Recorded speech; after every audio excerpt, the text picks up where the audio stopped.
Hi all. ఈరోజు మనము procrastination అంటే ఏంటి, ప్రొక్రాస్టినేషన్ లేజినెస్ నుంచి మనము బయటకి ఎట్లా రావాలి అనేది తెలుసుకుందాం. ప్రొక్రాస్టినేషను అని అంటే బద్ధకము, లేజినెస్, దాని నుంచి బయటకి ఎలా రావాలి అని అంటే డైలీ 5 minutes కన్నా తక్కువ ఏదైతే పని చేయగలమో ఆ పనిని మనము అస్సలు పోస్ట్పోన్ చేయకుండా వెంటనే చేసేసుకోవడం.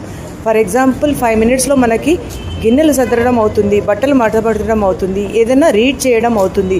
సో ఏదన్నా కూడా 5 minutes కన్నా తక్కువ టైంలో అయ్యే జాబ్ ఏదైతే ఉంటుందో దానిని అస్సలు ప్రొక్రాస్టినేట్ చేయకుండా, అస్సలు లేజినెస్ చేయకుండా, ఇది 5 minutes లోపల అయిపోతుంది కాబట్టి నేను చేసేస్తాను అని ఒక కాన్ఫిడెన్స్ తోటి ఆ పనిని చెయ్యడం అంటూ మనం స్టార్ట్ చేస్తే అట్లాగా మనకి బెటర్ అవుతూ ఉంటాము. ఇన్ఫ్యాక్ట్ టైమర్ కూడా పెట్టుకోవచ్చు. దీనికి ఇంకొక మంచి ఇదేంటంటే టైమర్ పెట్టుకోవచ్చు.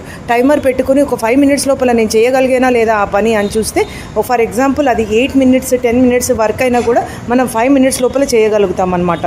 This is the thing how we can eradicate procrastination. So new year వస్తుంది కాబట్టి న్యూ రిజల్యూషన్స్లో ఇదొక రిజల్యూషన్గా పెట్టుకొని చక్కగా ప్రొక్రాస్టినేషన్ నుంచి బయటకు వచ్చేసి ఆ 5 minutes జాబ్ అనేది ప్రతి ఒక్కరం చేయడం స్టార్ట్ చేద్దాం ఈ రోజు నుంచి. Thank you so much.